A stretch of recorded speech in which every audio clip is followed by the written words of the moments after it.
टुकड़े होंगे। नमस्कार दोस्तों, मैं मनमोहन मिश्र। पहली बात तो बीजेपी के 3 टुकड़े होंगे और यह बहुत जल्द होगा। बहुत जल्द मतलब बहुत जल्द, यानी हो रहा है, यह मानकर चलिए। दूसरी बात, मेरे दोस्त शाह और मोदी दोनों भारत छोड़ सकते हैं।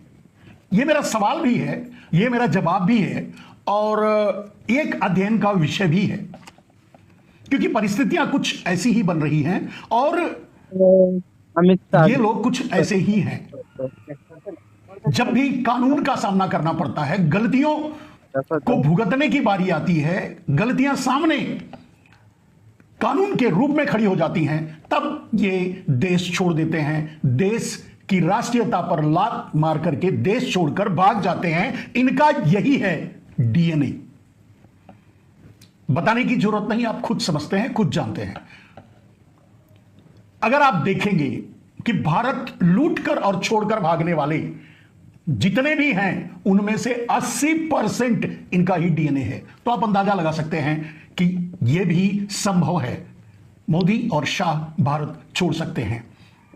परिस्थितियां कुछ इस बारे में भी ऐसी ही बन रही हैं और ये दोनों परिस्थितियां, दोनों बातें आपस में समग्र हैं, माने एकीकृत हैं। इन दो एक दूसरे के पूरक हैं, एक दूसरे के लिए कारण हैं, ये आप कह सकते हैं मेरे दोस्त।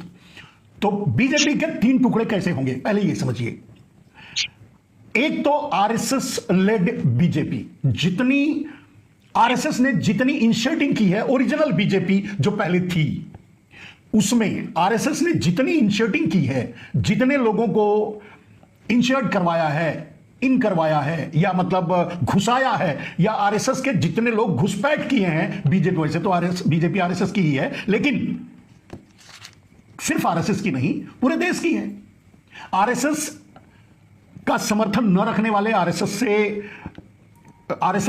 को समर्थन न देने वाले, आरएसएस को न मानने वाले भी बीजेपी में हैं। और बीजेपी शुरू में आरएसएस के चंगुल में नहीं थी, वैसे आरएसएस नहीं बनाया, लेकिन अब ये आप नहीं कह सकते कि बीजेपी के सारे नेता, सारे के सारे कार्यकर्ता सबके सब चड्डी पहनते हैं, सबके सब चड्डी गैंग के से जुड़े हुए हैं, ऐसा नहीं है। इसके कुछ उदाहरण आगे मैं आपको दूंगा। तो बीजेपी के 3 टुकड़े होंगे। एक, आरएसएस लेड बीजेपी।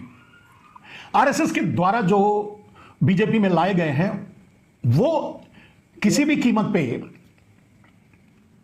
कुछ लोगों को स्वीकार करने के लिए तैयार नहीं है, इसलिए वो अपना अलग गुट चाहते हैं।